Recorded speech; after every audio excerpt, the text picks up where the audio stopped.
Are you ready?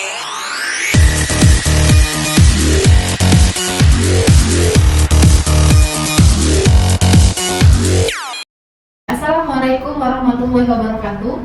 Selamat pagi, salam sehat bagi kita semua. Perkenalkan, saya Ibu Septia Dimarta. Saya merupakan salah satu dosen tetap di STIVI Bakti Pertiwi, Palembang, unit bidang ilmu biologi farmasi. Saat ini saya mengampu beberapa mata kuliah di program studi sarjana farmasi dan diploma 3 farmasi STIVI Bakti Pertiwi, baik teori maupun praktek. Pada video ini, saya akan menjelaskan materi kuliah yang saya ampu, yaitu mata kuliah farmakologi dengan bobot SKS 2 SKS. Video pembelajaran ini dibuat untuk memenuhi salah satu persyaratan sertifikasi dosen tahap 1 tahun 2024, yaitu pernyataan diri dosen dalam unjuk kerja Tridharma Perguruan Tinggi di bidang pengajaran. Video pengajaran ini berisikan tentang materi perkuliahan yang saya ampu serta rekaman proses pembelajaran yang saya lakukan. Mata kuliah farmakologi merupakan mata kuliah wajib yang ditempuh oleh mahasiswa sarjana farmasi di STIVI Bakti Pertiwi pada semester kedua. Deskripsi singkat mata kuliah farmakologi memberikan penjelasan tentang konsep teoritis dalam pemahaman ilmu farmakologi yang meliputi sejarah perkembangan dan ruang lingkup farmakologi, standarisasi Simplisia berdasarkan Materia Medica Indonesia dan Farmakope Herbal Indonesia. Sumber-sumber bahan baku Simplisia yang mengandung metabolit primer dan metabolit sekunder yang berkhasiat bagi kesehatan. Proses pembuatan ekstrak menggunakan metode konvensional dan non-konvensional. Adapun capaian pembelajaran lulusan atau CPM Prodi yang dibebankan pada mata kuliah ini terdiri dari 3 sikap, 1 pengetahuan, 2 keterampilan umum, dan 1 keterampilan khusus. Adapun CPMK atau capaian pembelajaran mata kuliah yang berkaitan dengan mata kuliah farmakologi ini diharapkan: pertama, mahasiswa mampu menguasai konsep teoritis ilmu farmakologi. Kedua, mahasiswa mampu menjelaskan standarisasi Simplisia untuk meningkatkan mutu bahan baku obat yang bersumber dari bahan alam dengan berbagai teknologi sesuai dengan Materia Medica Indonesia. Yang ketiga, mahasiswa mampu mengembangkan obat dari berbagai sumber bahan baku Simplisia yang mengandung metabolit primer dan metabolit sekunder beserta khasiatnya bagi kesehatan. Yang keempat, mahasiswa mampu menjelaskan proses pembuatan ekstrak menggunakan metode ekstraksi konvensional dan modern untuk produksi bahan baku obat dari bahan alam. Setelah mengikuti mata kuliah ini, diharapkan mahasiswa mampu menjelaskan sejarah perkembangan dan ruang lingkup ilmu farmakologi. Mahasiswa mampu menjelaskan standarisasi melalui parameter spesifik sesuai dengan Materia Medica Indonesia. Yang ketiga, mahasiswa mampu menjelaskan standarisasi Simplisia melalui parameter non-spesifik sesuai dengan Materia Medica Indonesia.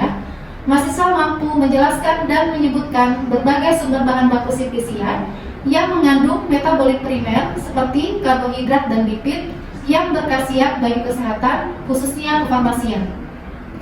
Mahasiswa mampu menjelaskan dan menyebutkan berbagai sumber bahan baku Simplisia yang mengandung metabolit sekunder seperti glikosida, alkaloid, minyak asiri, resin, tanin, terpenoid, dan steroid yang berkhasiat bagi kesehatan, khususnya kefarmasian.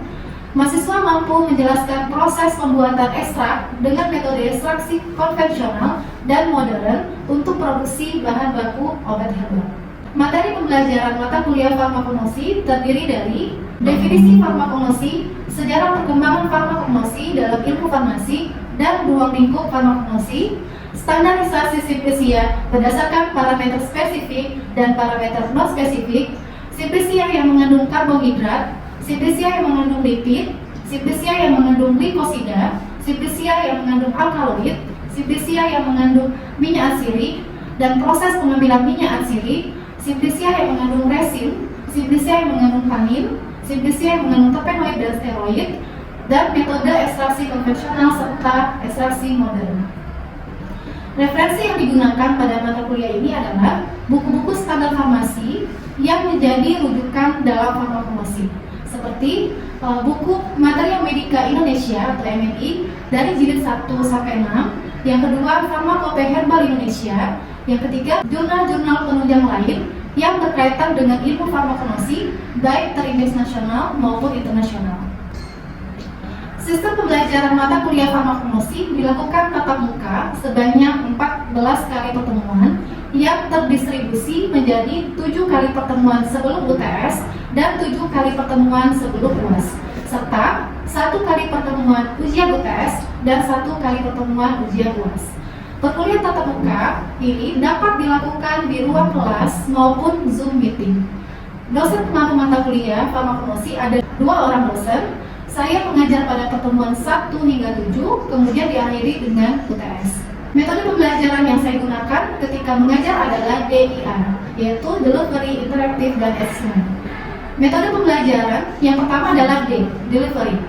Adalah suatu metode pengajaran bagaimana cara dosen menyampaikan materi ajar ke mahasiswa dan bagaimana cara dosen menerima respon dari mahasiswa.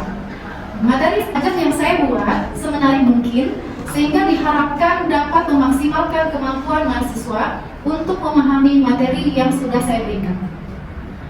Materi ajar akan diberikan melalui grup WA atau WhatsApp dan melalui akun Siakat atau Sistem Informasi Akademik TV, sehingga mahasiswa dapat mengakses materi tersebut melalui akun Siakat masing-masing dan dapat mengunduh materi ajar sebelum tatap muka pertemuan.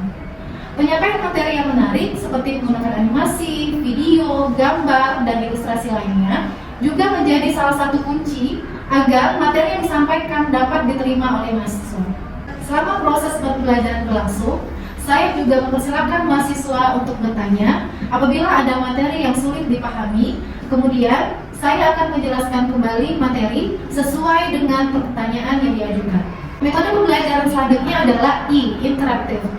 Metode interaktif merupakan metode pembelajaran yang memungkinkan mahasiswa berinteraksi dengan dosen dan juga teman sekelas.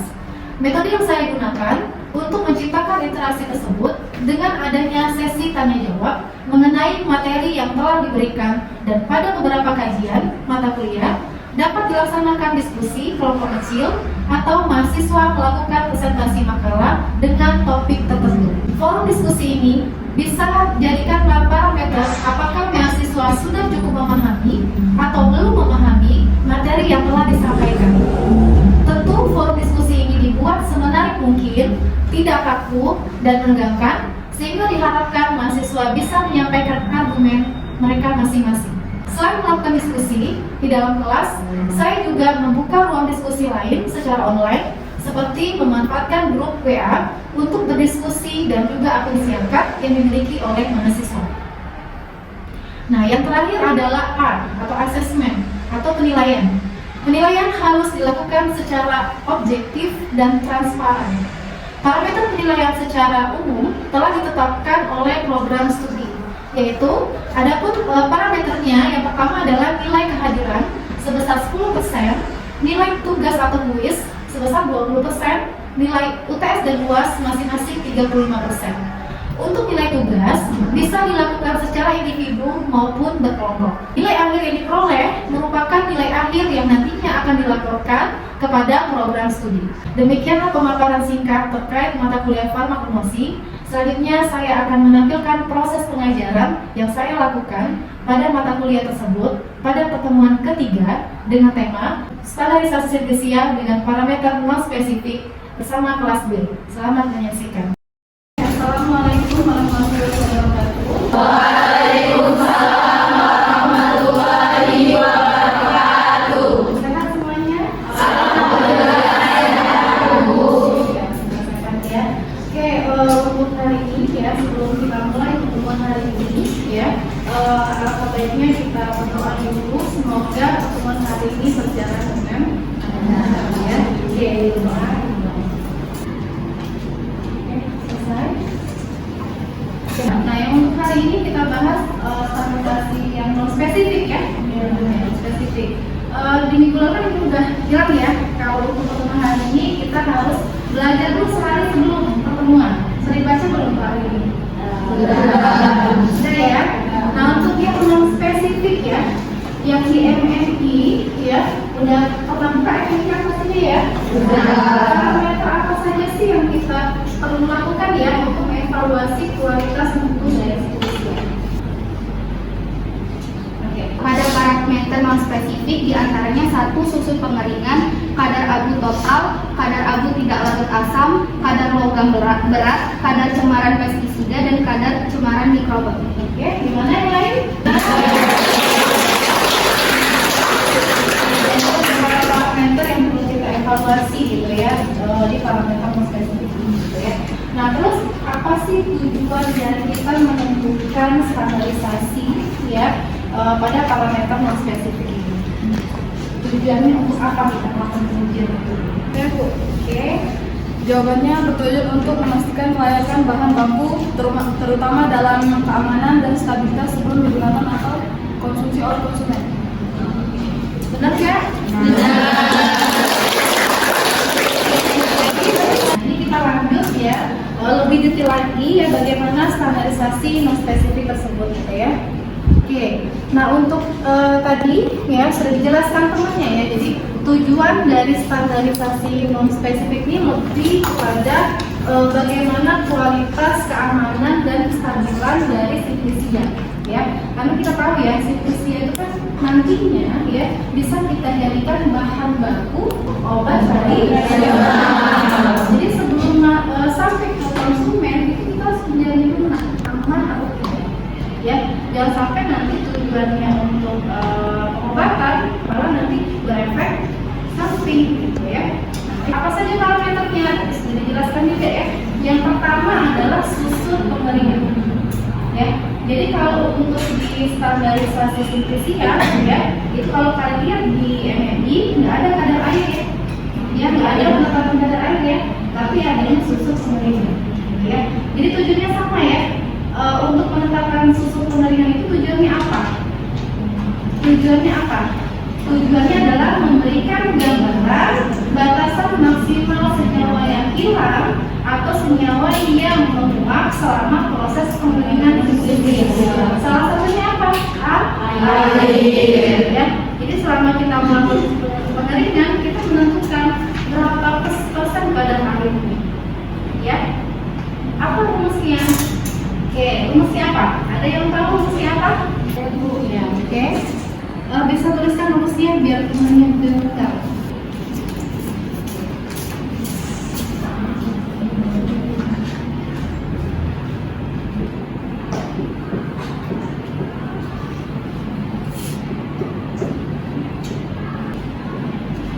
Oke, nah ini rumusnya ya. Nah, nanti jangan lupa ya, kedepannya kalau misalnya menuliskan rumusnya ini disertai dengan satuan ya. Satuannya apa? Kalau bobot berat satuannya apa? Gram. Kita tulis gram di sini ya. Oke, jadi tadi apa? Berat vial kosong plus berat sampel ya. Jadi biasanya kalau kita untuk menentukan susur pengeringan sampelnya berapa banyak? Harus jelas ya. Ya kalau 2 gram ya 2 gram gitu ya. Karena nanti akan kita kurangi dengan bobot akhir setelah proses pengeringan. Nah untuk yang B ini disertai dengan berat vial juga ya. Jangan lupa ya, ini bobot vial juga ya. Dibagi dengan berat sampel awal ya. Paham rumusnya ini? Paham ya. Nah kemudian parameter yang berikutnya. Nah untuk yang kadar abu total ya, penetapan kadar abu total ya. Tujuannya apa? Tujuannya memberikan gambaran ya kandungan mineral gitu ya, baik internal maupun eksternal ya, yang mengkontaminasi siklisia mulai dari awal proses sampai akhir proses.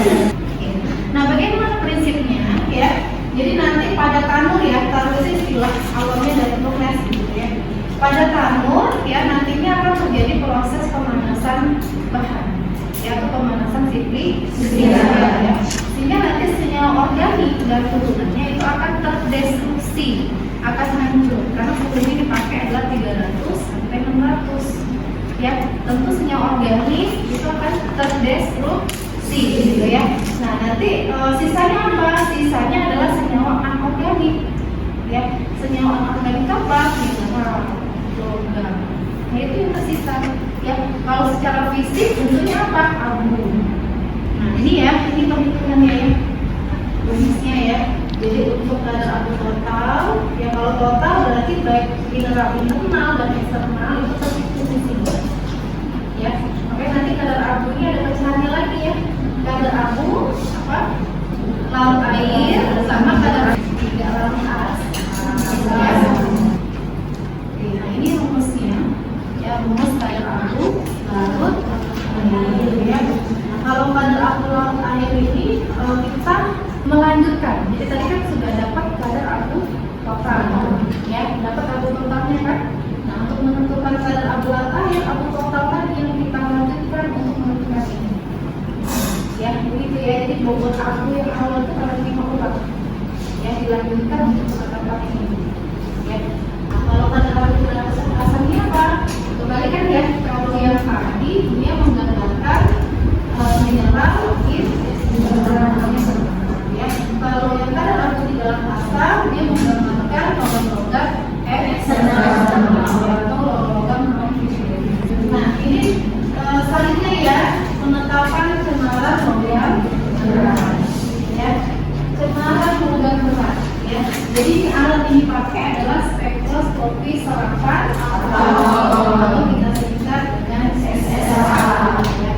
Nah untuk cemaran logam ya, biasanya pemeriksaan ini ya ini untuk menentukan kandungan logam dari logam-logam tertentu ya yang memang membahayakan bagi kesehatan. Ini lebih spesifik. Kalau yang tadi kan total ya, total keseluruhan ya, kalau logam apa kan. Tapi kalau cemaran logam itu lebih spesifik lagi. Ya kita menentukannya logam apa, misal CD. Oke. Terus Hg apa? Rasa ya. PB apa? Ya. Jadi ini logam-logam yang memang ketika dia melebihi ambang batas konsumsi, dia akan menimbulkan efek toksik bagi kesehatan kita. Jadi ada batasannya ini dibolehkan gitu ya. Nah makanya harus kita tentukan mas, nutrisi kita ini berapa persen sih cemaran logam ini. Oke, nah ini ya batasannya ya. Kalau untuk batasnya kita lihat ini nah batasannya. Jadi karena ini sudah tertera pada MMI ya, pedoman kita adalah BPOM. Lihat ya. Jadi kalau untuk cemaran-cemaran kayak cemaran logam ya, kemudian cemaran pestisida, cemaran mikroba, ini memang nggak ada tertera di MMI ya. Kita merujuknya pada BPOM ya. Kalau cemaran logam ini ya di BPOM nomor 12 tahun 2014 ya. Nah untuk PP ya, kalau kita baca di sana berapa standar yang syaratnya kurang dari 10 mg per kilogram sampel ya. Dan kadmium ya kurang sama dengan 0,3 ya miligram per kilogram ya. Arsen kurang sama dengan dari saya. Nah ini contoh yang itu ambil ya, hasil ya, hasilnya ini kalau kita lihat ya, ini kan menulis semua ya, menulis standar semua kan ya, ada orangnya menulis standar semua ya. Artinya simplisia yang diteliti pada jurnal ini sudah aman dari cemaran ya, tidak terlalu batas. Kita lanjut cemaran mikroba lagi ya. Apa tujuannya? Mengidentifikasi. Jadi untuk menentukan dan mengidentifikasi keberadaan mikroba patogen ya, secara analisis mikrobiologi ya. Jadi kita menjamin ya bahan silisia kita ini tidak tercemar atau tidak mengandung mikroba patogen ya, mikroba patogen dan non-patogen ya yang melebihi batas yang telah ditetapkan. Oke, nanti standarnya ya berdasarkan BPOM juga digunakan. Jadi pakai aerol, jamur, ya, masker, ekoli dan nah untuk cemaran mikroba ada banyak metode yang kita gunakan ya. Jadi ada 3 metode yang berdasarkan WHO guidelines ya. Jadi ada uji angka kappa kami ya, kita simpan dengan A ya. Yang kedua akal dan metropal kita simpan dengan AL dan uji mikroba patogen ya, ISA, Pseudomonas, Salmonella dan harus kita tentukan ya. Nah, untuk ALT ya, ALT atau alkaline lokal, ya ini tujuannya untuk menunjukkan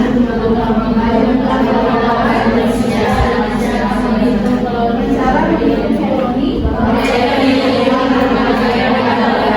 Oke ya, jadi kita menentukan jumlah koloni pada sintesis ya. Jadi itu nggak spesifik ya bakteri apa ya. Jadi semua bakteri seperti itu menjadi jumlah koloni ya. Dan itu ada standarnya tadi ya, jumlah koloninya berapa persen ya untuk masing-masing. Ya, ini alatnya. Ini alatnya ya. Dan itu caranya ya. Jadi kita nanti kita siapkan media lah ya. Jadi kalau untuk kita menentukan bakteri, biasanya media yang kita pakai adalah media ya. Kalau untuk yang jamur ya biasanya kita pakai PDA, jamur silos ya. Terus itu juga nanti kita bikin sampel seri pengencer ya. Jadi nanti kita tentukan semuanya kita ujikan ya dari pengencer 10 pakan 1 sampai 10 pakan berapa gitu ya. Dan itu kita lihat nanti koloninya berapa banyak. Ya, tapi yang biasanya dihitung adalah yang kurang dari 300 koloni. Itu yang kita jadikan sampel ya. Paham ya? Nah, ini alatnya ya, koloni counter yang membantu kita dalam menghitung berapa jumlah koloni. Nah, kira-kira ada yang belum paham nggak dari pemaparan yang sudah disampaikan?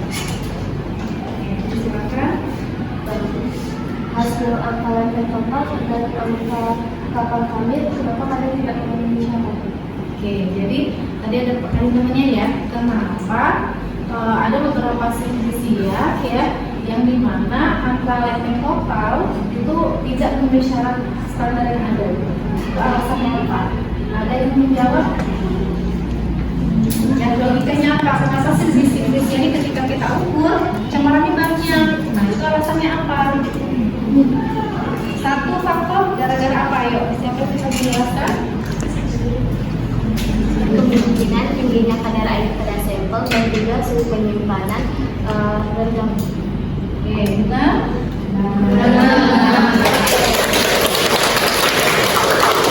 Jadi kalau yang dijelaskan kembali ya, jadi kalau kenapa sih cemaran mikroba itu tinggi pada sintesia? Bentar ya, yang pertama karena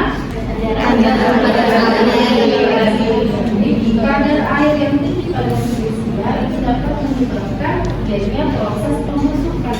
Kita tahu ya, air itu adalah media mikroba ya. Jadi bakal banyak mikroba yang ada pada sintesia ketika sintesia itu lembab. Ya, makanya ada standarnya, nah kadar airnya harus kurang dari 10%. Ya. Jadi ketika kita sudah pakai, kita evaluasi lagi ya. Kalau memang ternyata kadar airnya lebih dari 10%, ya kita simpan dulu ya. Kita keringkan kembali. Ya, nggak bisa langsung kita simpan nah, kalau kadarnya lebih dari 10%. Oke, paham ya? Paham? Apa saja yang perlu kita perhatikan? Ya, kita perhatikan pada pengujian cemaran mikroba. Ya, kalau kita menentukan cemaran mikroba, usahakan tidak terjadi yang namanya kontaminasi. Ya kan? Ya, jangan sampai terjadi kontaminasi. Ya. Nah, gimana caranya tidak terjadi kontaminasi? Kita harus tahu ya bagaimana kualitas dari laboratorium kita. Ya, jadi harus bersih, harus steril. Tidak hanya labor, sebagai praktisi kita yang mengerjakan juga harus bersih, gitu ya. Dan kita harus memenuhi SOP yang ada, ya. Itu yang pertama. Ya. Yang kedua, kita harus tahu media yang digunakan.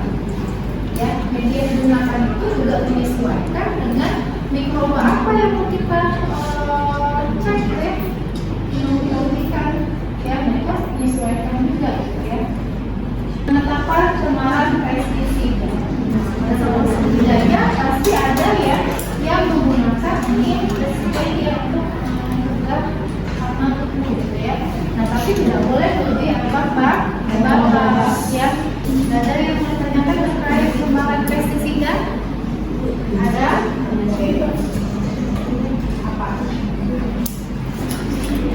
Izin bertanya Bu, residu pestisida yang berbahaya atau toksik bagi kesehatan? Jadi residu pestisida ya yang toksik bagi kesehatan itu apa contohnya? Ya, jadi ada dua ya. Jadi ada pestisida organofosfat ya sama pestisida organofosfat. Nah, ada yang tahu ya? Coba yang organofosfat itu apa? Contohnya, yang mana yang organofosfat? Ya,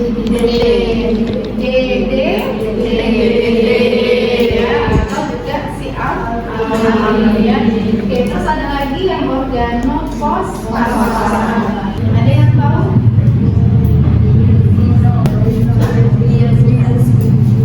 Diozin ya, oke, itu contoh yang organofosfat ya. Oke, ada yang tanya lagi? Ada? Lanjut ya. Nah, ini contoh ya nak ya. Ini Bu ambil dari jurnal terkait bagaimana standarisasi dari Simplisia temulawak ya, temulawak dan kunyit gitu ya. Ini parameter kemudiannya ya. Dan ini syarat yang harus diterapkan gitu ya. Dan ini hasil ini gitu ya. Kalau kita lihat contoh satu ya, yang susut pengeringan ya. Standarnya kalau di temulawak dia kurang dari 13% ya. Ternyata pada saat dilakukan pengujian pada Simplisia temulawak ya, standarnya 15% ya. Jadi kalau dari situ kita bisa menyimpulkan nggak hasilnya? Dia memenuhi syarat atau tidak memenuhi syarat? Tidak memenuhi syarat ya. Karena standarnya tadi dia mesti 13, ternyata dia 15%. Ya, berarti tidak memenuhi syarat ya. Terus berartinya ya, di sini dia ada standarnya adalah kurang dari 4,8% ya. Terus hasilnya apa? 5,8%. Ya, 5,8%. Memenuhi syarat nggak? Tidak. Ya, tidak memenuhi syarat. Ya. Nah, kalau misalnya pada saat dilakukan pengujian semuanya tidak memenuhi syarat, ya, kalau menurut kalian ya, dilanjutkan nggak si Simplisia ini ya ke tahap selanjutnya? Ya, tahap produksi. Ya, tidak ya, karena semuanya tidak memenuhi syarat ya. Dan ini sangat berbahaya sekali ya kalau ini dikonsumsi oleh masyarakat.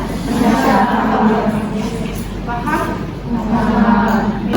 Ada tugas ya terkait pertemuan hari ini ya, ini nanti kalian diskusikan ya, kemudian dibikin narasinya, nanti diupload ya ke e-learning yang ada di Siapnya ya, biar nanti lebih paham lagi ya terkait dengan hari ini ya. Untuk pertemuan hari ini ya sudah selesai gitu ya. Nanti jangan lupa tadi ya tugas di depan ya, di depan. Kemudian nanti terakhir ini kalian absen dulu ya, absen di silakan gitu ya. Oke, untuk pertemuan hari ini ya Bu, minta maaf ya kalau misalnya selama tadi itu ada perkataan yang salah, minta maaf ya kalau pun ya. Terima kasih. Assalamualaikum warahmatullahi wabarakatuh. Waalaikumsalam warahmatullahi wabarakatuh. Terima kasih Ibu.